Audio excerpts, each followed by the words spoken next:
This program was brought to you by Coller Institute of Venture at Tel Aviv University. I would like to talk about also another process that Dror and I are working on for several years. First funded by BMBF Most proposal with Professor Martin Yekel, and now it's currently under demonstration in an EU project. And basically, I would like to talk about technologies for water reuse. I'm just taking it a little bit down. It's too high. Okay. So we all know about the importance of water, and that we contain about 7% of water in our body. I would like to first talk about the water revolution in Israel. Up to not long ago, in 2010, most of our water came from the Lake Kinneret that Dror talked about, and also from the aquifers. And today, most of our potable water comes from desalination. The natural enrichment is 1.2 billion cubic meter per year, and the demand is 2. So therefore, even if we desalinate water, we are still in a deficit of water. And it's expected that in 2050, our demand will be almost 2.5 billion cubic meter per year. So even, desalination is not cannot solve all the water issues in the Middle East and in Israel. Therefore, what we need to do is to use other water sources. And the water source that we use is effluent or treated wastewater. And basically, today we're using about, in 2010, we used about 40%, and the projected wastewater effluent reused for the agriculture sector is about 70%. And why we're not using desalinated water for the agriculture sector? Because it's too expensive. Because if we use this water, this is a very costly alternative. And also, it's a non-sustainable alternative to use desalinated water for the agriculture. And since we want to use water in a sustainable manner, we must reuse the water. And water reuse is actually a non-potable water that is highly treated and used for other purposes than drinking water. There are various types of water pollutions in every drinking water that we all know about. And therefore, in order to treat water, we're using a very advanced technology termed AOP. And luckily, Dror talked a lot about AOP. So it's basically forming those free radicals in the water that are very, that have a very high oxidation potential. And as you can see here, not so fast hydroxyl radical, they're actually very fast. So they can oxidize everything in water. And we are using this and optimizing these processes for our advantage. And basically, I'll not have time to talk about it, but there are many ways to produce AOPs with oxidants and photocatalysts and whatever. I'll not get into this. And of course, we can treat many types of organic contaminants, pharmaceuticals, personal care products, endocrine disruptors, whatever, pesticides, and others. In Israel, I would like to talk about the reclamation project, which is the SHAFDAN. SHAFDAN is actually the largest reclamation project in Israel. It takes all the wastewater from all the Dan region. Dan is where Tel Aviv is, where our university is, and all the area around it. And it produces 130 million cubic meter per year of reclaimed water. And this is done by secondary activated sludge treatment, followed by a tertiary soil aquifer treatment that even improves the quality of the water much better than in typical secondary wastewater treatment facilities.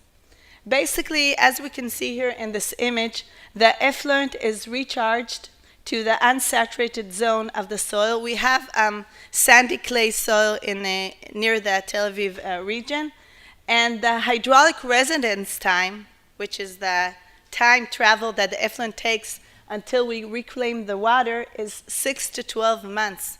So basically, after we treat the water through the secondary treatment, it goes to the soil, and after half a year or more, we reclaim the water for what? So the goal is unrestricted irrigation to southern Israel, where we have there a desert, and this water is actually stands in the most highly strict Israeli standards. It's very good water quality. Actually, Israel is #1 in the world in reusing wastewater. We have about 85% of wastewater reused. Just to show you, Spain, for example, is 20-something%. So this is a sustainable use of water, and this is done here. However, and you can see here that the reclaimed water is much clearer than the secondary effluent water. So it seems like a good water. Why do we need to treat it even furthermore? So we have some problems. The first problem is that we have oxygen deficiency in the soil of the reclaimed water. So what do we care about this? Just to make things short, under reducing condition, manganese will dissolve from the soil, from the rocks to the water, and then when the manganese sees oxygen again in the farmer's drip irrigation system, it clogs. So manganese oxidizes and clogs the drip irrigation systems in Israel, and not just in Israel, and this is a big problem. Another problem is the high hydraulic load. We have population growth, and we don't have any new infiltration lands. And the third problem, as Dror talked a lot, so you saved me some time, is that these waters are a route for introduction of trace organic compounds. So the trace organic compounds are so resistant is that after we flush the toilet, they reach the reclaimed water. So this is a big problem. And this is just concentrations, but think again, Dror. Okay, so our goal was to enhance the infiltration rate. We don't have any available land. And so we need to improve the process much better. We want to reduce the micropollutants, and we want to avoid all this manganese oxide clogging of the drip irrigation systems for the farmers' sake. So, and in the future, we want also to improve the quality for indirect potable reuse. So how can we do all this? We designed a process called biofiltration ozonation short set system. I'll very briefly explain the technology. So the first one, and this is also images from the pilot. Actually, our pilot is in the SHAFDAN. It receives 5 cubic meter of effluent per hour. So it's a huge pilot. We're working on it for a few years now, and these are the nice images of the pilot. Basically, so the first process is biofiltration, really short. We took a granular filtration process, a high-rate granular filtration process. We added, by all kinds of modifications, also hydrogen peroxide. Why did we do that? Because we wanted to combine filtration and bioprocess. So basically, when the microbes that are attached as a biofilm to the filter media grain, when they sense the hydrogen peroxide, they release the enzyme catalase. This enzyme can break down the hydrogen peroxide to oxygen. This oxygen, under nitrification, breaks down ammonia. So basically with the biofiltration, and what's very interesting in this process is that we were able to do this in a high rate, in 5 meters per hour of flow, of infiltration rate. And why is it important to remove ammonia from the wastewater effluent? Is to actually avoid the eutrophication and the algae growth in natural waters. The second process is an AOP, and again, it can be done through direct and indirect reactions. I'll not talk about it much. Dror again. Okay. Okay, so I can move on. So we're using actually ozone-based AOP to first degrade the trace organic compounds. Secondly, to increase the effluent dissolved oxygen concentration. Now, why is this important? Remember, again, the effluent after ozonation goes through the soil. We want to have a high oxygen concentration in the soil to avoid the manganese dissolution. So basically, when you use an ozone generator, you have only a small percentage of ozone, and the rest is oxygen. So by ozonating water, we also oxygenate it. And then again, we want to increase the biodegradability, as Drol explained. And after the ozonation, the water was infiltrated and then to recharge to a borehole. We actually reclaimed the water in the short sat after only 7 meters. And then we examined the water quality. What's important with this soil aquifer treatment that is considered a short one, after the residence time is only 1 month compared to half a year. So this the way we can save land. Just to make things short, because these are chemical parameters that I don't want to get deep into them, but these parameters actually represent organic matter.